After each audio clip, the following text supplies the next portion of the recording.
구멍만 하더라도요 요만하게 뚫어놨어요. 왜 그런지 알죠? 밖에서 화살 쏴도 글이 들어온다는 게 정말 기적이잖아요. 이건 러비너스나 쏴야 그게 들어올까 말까 하는 거죠. 그런데 여기서는 마음대로 쏴댈 수 있잖아요. 그러니까 성이 이렇게 튼튼해요. 여러분, 그 당시에 성은 생명줄이었어요. 성이 무너지면 언제 죽을지 몰라요. 언제 죽을지 몰라. 그래서 하나님의 백성들이 하나님을 떠난 영적인 상태를 여러 곳에서 뭐라고 표현하고 있냐면 성 무너진 것으로 비유하고 있어요. 언제 주님의 심판이 임해서 언제 다른 나라가 와서 그 나라를 침으로 언제 순식간에 멸망당할지 모르는 상태에 있는 그 상태를 성 무너진 대로 비유하고 있어요. 그런데 선지자건 제사장이건 해야 할 일은 성 무너진 데 올라가서 그 무너진 것을 보수해야 돼요. 이게 목회자들이 해야 될 겁니다. 뭘로? 메시지로. 그런데 평강의 메시지를 전하는 자들은 성을 보수하기 위해서 성 무너진 데도 올라가지 않았어요. 정말 두려운 얘기입니다. 올라가지 않았어요. 거기에 관심도 없었어요. 그래서 이렇게 말합니다. 에스겔서 13장 그 똑같은 내용을 말하는데요. 이스라엘아, 너희 선지자들은 황무지에 있는 여우 같으니라. 너희 선지자들이 성 무너진 곳에 올라가지도 아니하였으며 이스라엘 족속을 위하여 여호와의 날에 전쟁에서 견디게 하려고 성벽을 수축하지도 아니하였느니라. 이게 선지자들이 해야 할 일인데 그럼 뭘 두고 그렇게 얘기한 거냐? 바로 그 아래 16절에 보면 이렇게 말합니다. 이들은 예루살렘에 대하여 예언하기를 평강이 없으나 평강의 묵시를 보았다고 하는 이스라엘의 선지자들이니라. 주 여호와의 말씀이니라. 이들을 두고 한 얘기예요. 이들을 두고. 그런 관점에서 오늘날 우리 비교해 보면요, 제가 자꾸 말하는 게 식상할 정도입니다. 자, 그럼 두 번째, 평강의 메시지는 악을 행하는 자들에게 페인트 칠하는 것과 같습니다. 그러니까 여기 에스겔서에 보면요, 아주 그걸 적나라하게 표현해요. 그게 뭐냐면 성이 무너져 있어요. 그러면 악을 행해. 그러니까 성이 무너져 있잖아요. 그러면 뭐라고 표현하냐면 성이 무너져 있는데 악을 행하는 자들에게 축복을 전함으로써 뭐하고 같냐면 성이 무너져 있는데 그걸 수축할 생각은 안 하고 거기다 페인트를 칠해서 성벽이 튼튼한 것처럼 속이게 만드는 거라고 말이죠.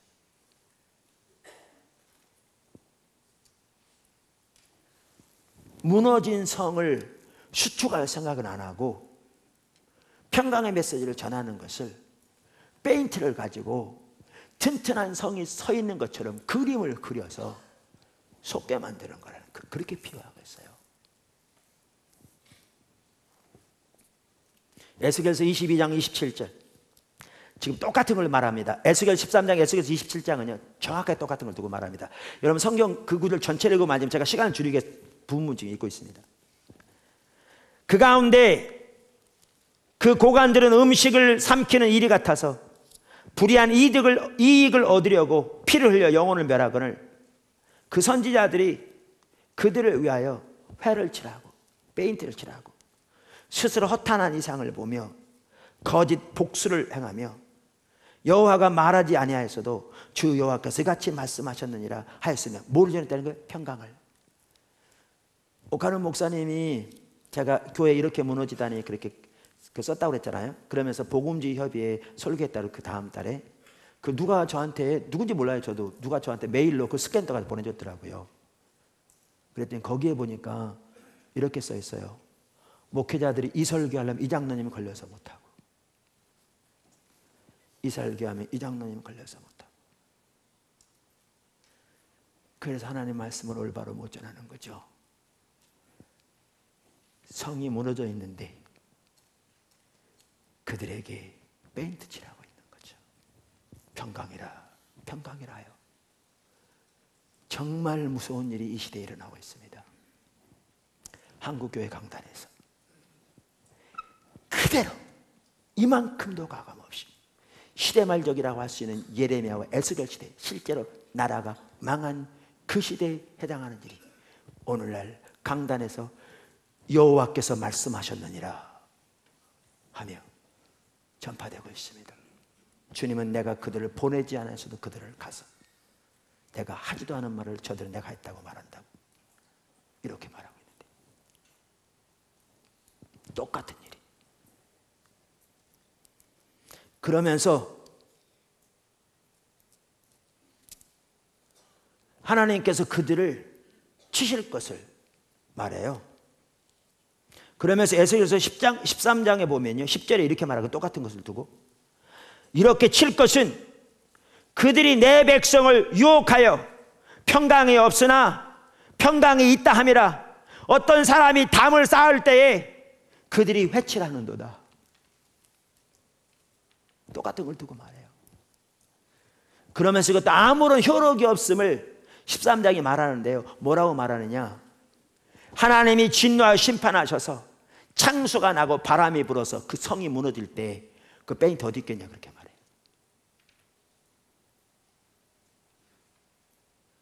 그 평강의 메시지 어디 있겠냐. 제가 읽어볼게요. 에스겔 13장 11절이야. 그러므로 너는 회칠하는 자들에게 이르기를 그것이 무너지리라. 폭우가 내리며 큰 우박덩이가 떨어지며 폭풍이 몰아치리니 그 담이 무너진 즉 어떤 사람이 너희에게 이르기를 그것에 칠한 회가 어디 있느냐 하지 아니하겠느냐. 그러므로 나 주 여호와가 말하노라. 내가 분노하여 폭풍을 퍼붓고 내가 진노하여 폭우를 내리고 분노하여 큰 우박덩이로 무너뜨리리라. 회칠한 담을 내가 이렇게 허물어서 땅에 넘어뜨리고 그 기초를 드러낼 것이라. 담이 무너진 즉 너희가 그 가운데에서 망하리니 나는 여호와인 줄 알리라. 이와 같이 내가 내 노를 담과 해칠한 자에게 모두 이루고 또 너희에게 말하기를 담도 없어지고 칠한 자들도 없어졌다 하리니 이들은 예루살렘에 대하여 예언하기를 평강이 없으나 평강의 묵시를 보았다고 하는 이스라엘 선지자들이니라. 이걸 보면요, 이 회칠하는 것을 정확하게 평강의 메시지를 두고 하래요. 그러면 하나님의 그걸 무너뜨리라고 하면서 그때 그 페인트가 어디 남아있겠냐 그래요. 무서운 얘기입니다, 여러분. 무서운 얘기예요. 그 다음에 뭐 더 작은 세 번째 차트, 세 번째인가요? 평강의 메시지는 하나님의 백성을 그 악한 길에서 돌이키도록 하지 않습니다. 이게 무서운 겁니다. 평강의 메시지는, 축복의 메시지는 이게 이제 뭔지 아시겠죠? 하나님의 백성은 하나님 떠나 있는데 그들에게 성경에서 좋은 약속들만 골라다가 그들에게 축복을 외치는 걸 두고 말하는 거예요. 그들에게 평강을 외치는 걸 두고 잘 될 겁니다, 괜찮습니다, 복 주실 겁니다, 그렇게 말하는 걸 두고 말하는 거예요. 그러면서 평강의 메시지는 하나님의 백성을 그 악한 길에서 돌이키도록 하지 않습니다. 이게 무서운 겁니다. 하나님의 백성들을 세우지 못해요. 악한 길에서 돌이키지 못해요. 이것이 평강의 메시지의 치명적인 약점입니다. 아까 낮 시간에 너무나 잘 말했잖아요. 조나단 에드워드 시대만 하더라도 설교를 하는데 복음의 핵심부터 시작해서 2시간 이상을 평신도들에게 전하는데 논문을 쓰듯이 복음의 핵심을 전했고 그 복음의 메시지가 그들의 삶을 변화시켰다고. 근데 평강의 메시지는 사람을 변화시키지 않아요. 예레미야 23장 16절 이렇게 말합니다. 만군의 여호와께서 이와 같이 말씀하시되 너희에게 예언하는 선지자들의 말을 듣지 말라. 아까 읽었던 말이죠. 또 한번 보세요. 그들은 너희에게 헛된 것을 가르치나니, 헛된 겁니다. 그들이 말한 묵시는 자기 마음으로 말미암은 것이요 여호와 입에서 나온 것이 아니라 성경에 기초에 있을지 모르지만 자기 힘이대로 좋은 것만 고른다고요. 듣는 사람들의 영적인 상태를 전혀 상관하지도 않고 아니면 전혀 깨닫지도 못한 채 항상 그들이 나를 멸시하는 자에게 이르기를 너희가 평안하리라 여호와의 말씀이니라 하며 또 자기 마음에 완악한 대로 행하는 모든 사람에게 이르기를 재앙이 너희에게 임하지 아니하리라 하였느니라. 그러면서 18절 이렇게 말합니다. 누가 여호와의 회의에 참여하여, 하나님과 친밀한 교제를 말하죠. 누가 여호와의 회의에 참여하여 그 말을 알아들었으며 누가 귀를 기울여 그 말을 들었느냐. 보라, 여호와의 노하심이 일어나 폭풍과 회오리 바람처럼 악인의 머리를 칠 것이라. 이게 에스겔 13장에 하는 내용과 똑같은 내용입니다. 여호와의 진노가 내 마음의 뜻하는 말을 행하여 이루기까지는 그치지 아니하나니 너희가 끝날에 그것을 완전히 깨닫게 되리라. 반드시 반드시 하나님께 심판하실 거라 그 말이죠. 말씀의 확실성 어제 살펴본 것처럼. 그러면서 이렇게 말합니다. 이 선지자들은 내가 보내지 않았어도 다름질하며 내가 그들에게 이르지 않았어도 예언하였은즉, 잘 들으십시오. 그들이 만일 나의 회의에 참여하였더라면 내 백성에게 내 말을 들려서 그들을 악한 길과 악한 행위에서 돌이키게 하였으리라. 평강의 메시지는 하나님의 백성들을 주 안에 세우지 못하기 때문에 그들을 악한 길에서 돌이키도록 하지 않습니다. 악한 길을 행하는데 그들에게 페인트 칠해서 잘 된다고 허상을 심어줘서 그들에게 미혹해 하는 것이 평강의 메시지입니다. 심판의 날에 그 페인트가 견뎌하지 않을 거라 그 말이에요. 돌이키지 못합니다. 그 작은 네 번째, 그래서 평강의 메시지는 하나님의 백성들을 심판에서 돌이킬 수 없습니다. 이게 무서운 겁니다. 평강의 메시지는 하나님의 백성들을 심판에서 돌이킬 수 없습니다. 여러분 잘 아는 구절 에스겔서 22장 30절 보십시오. 이 땅을 위하여 성을 쌓으며 성 무너지는 데를 막아서서, 여러분 이제 이 말이 무슨 말인지 알겠죠? 여러분 이 한 구절만 보면 모릅니다. 근데 에스겔 전체를 보고 또 아까 말한 13장 22장 에스겔 전체를 보고 또 그 당시에 똑같은 시대인 예레미야 시대 아니면 이런 구약 성경 전체를 보면 이제 이 말이 무슨 말인지 알 수 있습니다. 그러면 이렇습니다. 그 당시 선지자와 그 당시 제사장들이 하나님의 입에서부터 나오는 하나님의 말씀을 저들에게 전해서 그 입술에 하나님의 지식이 있어서 하나님의 백성들로 하여금 하나님의 길로 돌이키게 함으로 그것이 성벽을 세우는 것인데, 그것이 막아선 무너진 성벽을 막아주는 것인데, 그것이 성벽을 보수하는 것이고, 그것이 성벽을 수축하는 것인데, 그것이 하나님이 이 땅을 위하여 성을 쌓으며 성 무너진 데를 막아서서 나로 하여금 멸하지 못하게 할 사람을 내가 그 가운데서 찾다가 찾지 못하였으므로 선지자, 제사장, 율법사, 서기관 할 것 없이 다 거짓을 전하며 내 백성은 그것을 좋아하니 너희가 마지막에는 어떻게 하려느냐. 이 예루살렘 거민이 거짓을 고집하고 내게 돌아오기를 거절하는도다. 그 말이에요. 이제 그 말이 무슨 말인지 아시겠습니까? 찾지 못하였으므로 내가 내 분노를 그들 위해 쏟으며 내 진노의 불로 멸하여 그들 행위대로 그들 머리에 보응하였느니라. 주 여호와의 말씀이니라. 그래서 예레미야 애가 2장에 하나님이 심판을 당해서 완전히 나라가 처참하게 멸망하고 난 다음에 애통하며 눈물을 흘리면서 예레미야가 하는 말이 선지자들의 거짓이 백성을 돌이키지 못하겠다고 이렇게 말하고 있는 겁니다. 이렇게 말하고 있는 겁니다.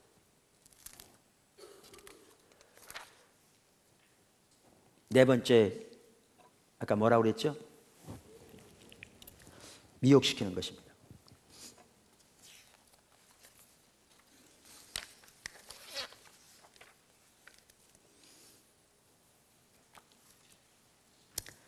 몇 구절만 읽고 넘어가죠. 시간이 많이 돼서. 그러니까 에스겔 13장 6절에 보면 그 말이 확실히 이루어지게 하거니와 이루어지기를 바라게 하거니와 헛것이라 그 말이죠.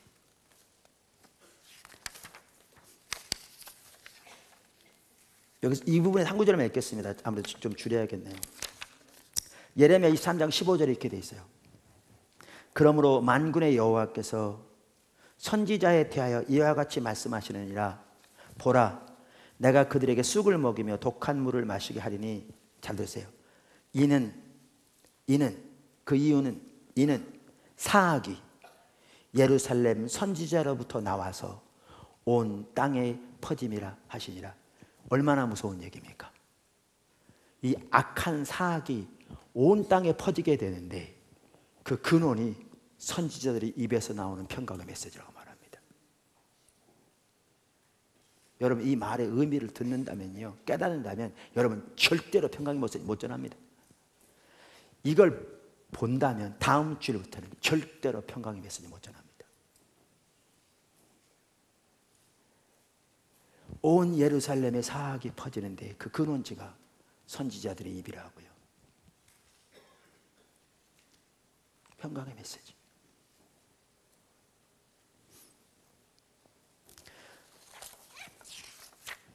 그러면 한 가지만 그냥 더 살펴보겠습니다.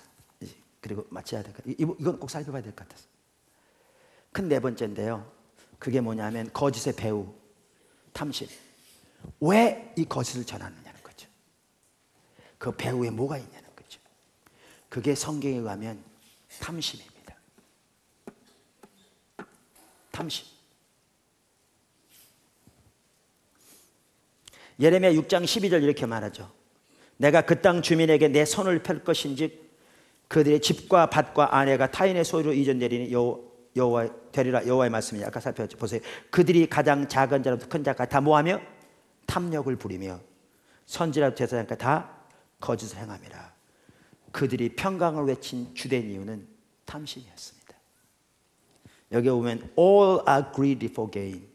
모두가 이득을 위해 탐심으로 가득하다, 이렇게 말했습니다.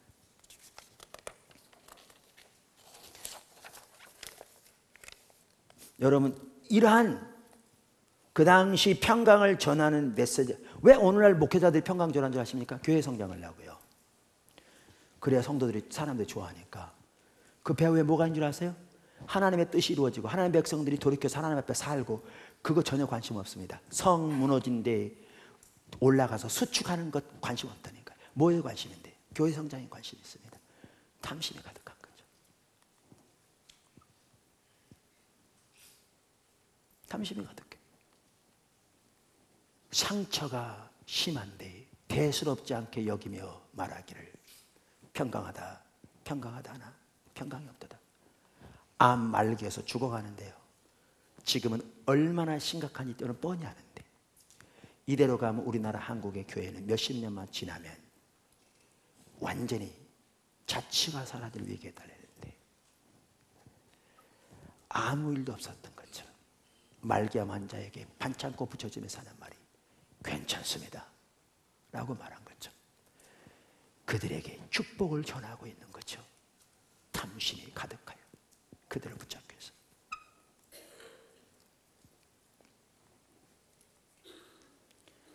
이러한 그 당시 선지자들을 두고 에스겔 34장은 뭐라고 그런지 아십니까? 정말 무서운 얘기를 하십니다.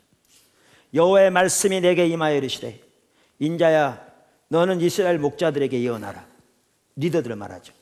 그들 곧 목자들에게 예언하여 이르기를 주 여호와께서 이같이 말씀하시되 자기만 먹는 이스라엘 목자들은 화했을진저 목자들이 양떼를 먹이는 것이 마땅하지 아니하냐.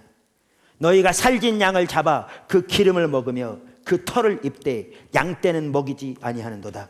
너희가 그 연약한 자를 강하게 아니하며 병든 자를 고치지 아니하며 상한 자를 싸매주지 아니하며 쫓기는 자를 돌아오게 하지 아니하며 잃어버린 자를 찾지 아니하되 다만 포악으로 그것들을 다스렸도다.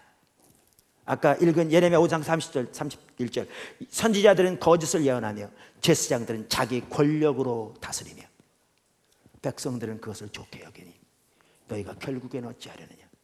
그 다음에 여기 에스겔 34장 5절 목자가 없으므로 그것들이 흩어져서 모든 들짐승의 밥이 되었도다. 내 양떼가 모든 산과 높은 몇 뿌리마다 유리되었고 내 양떼가 온 지면에 흩어졌을 때 찾고 찾는 자가 없도다.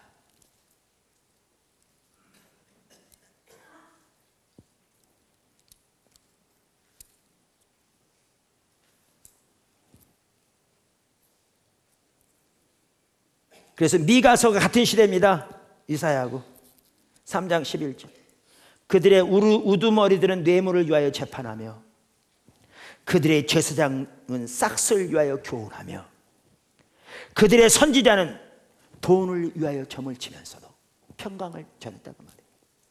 여호와를 의뢰하여 이르기를 여호와께서 우리 중에 계시지 아니하냐 재앙이 우리에게 임하지 아니하리라 하는도다.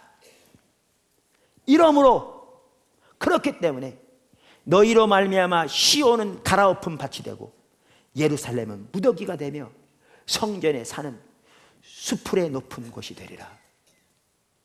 탐심이 가득하여 경강을 전한 겁니다. 그리고 그 당시 음란이 가득했던 것도 볼 수 있습니다. 예레미야 23장 14절. 바리새인들이 똑같았습니다. 그러면 왜 하나님의 백성들은 거짓을 좋아했는가? 그들도 역시 탐심이 가득해서 그랬습니다. 신앙이 타락하면 하나님의 백성들이, 하나님은 그들의 수단으로 전락합니다. 그러니까 그들은 하나님의 법을 알고자 않습니다. 거기에 전혀 관심조차 없습니다.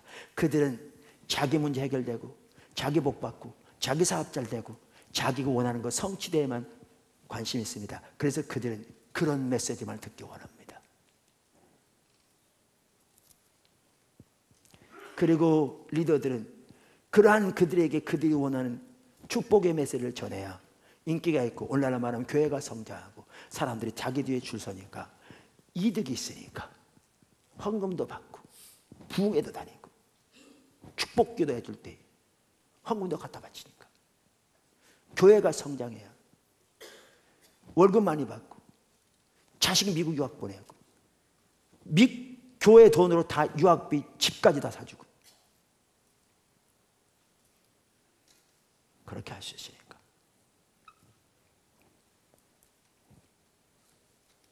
이걸 두고 하나님께서 이사야 30장 8절에 이렇게 말씀하셨던 겁니다. 이러한 자세를 두고 이제 가서 백성 앞에서 서판에 기록하며 책에 써서 후세에 영원히 있게 하라.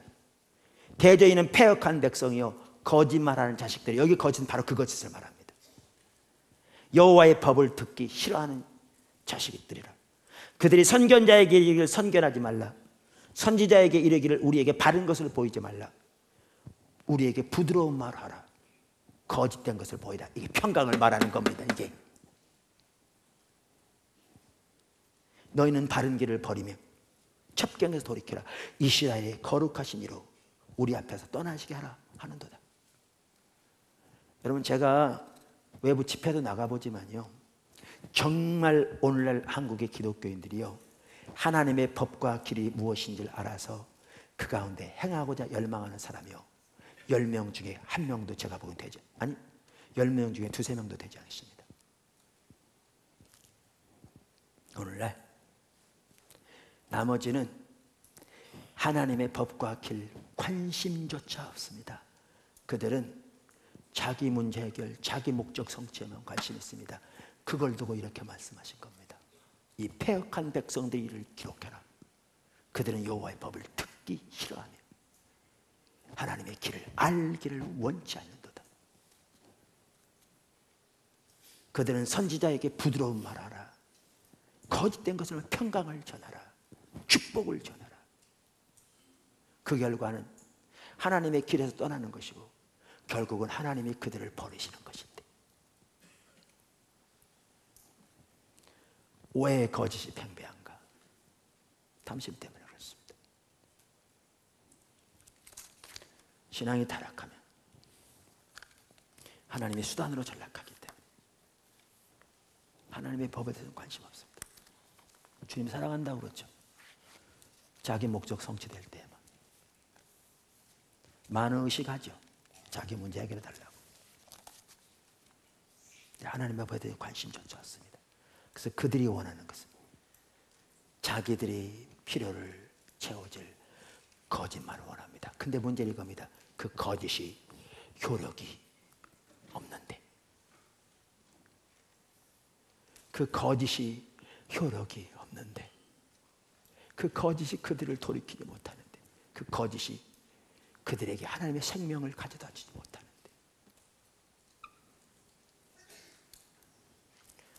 여러분 이제 보시죠. 이제 보이십니까? 이제 아마 거의 다 보이실 것 같아요. 오늘날 이 시대요 예레미야 시대보다 절대로 낫지 않습니다. 이제 보이실 겁니다.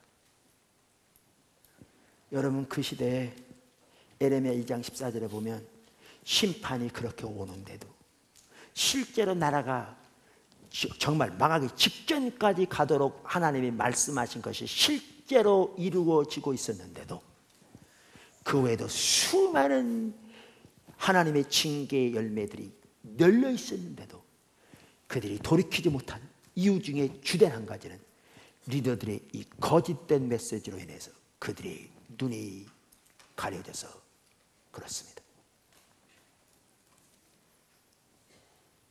이게 오늘날의 문제입니다. 우리가 정말 여기서 돌이켜야 합니다. 그래야 우리가 삽니다. 돌이켜지기를 예수는 축원합니다.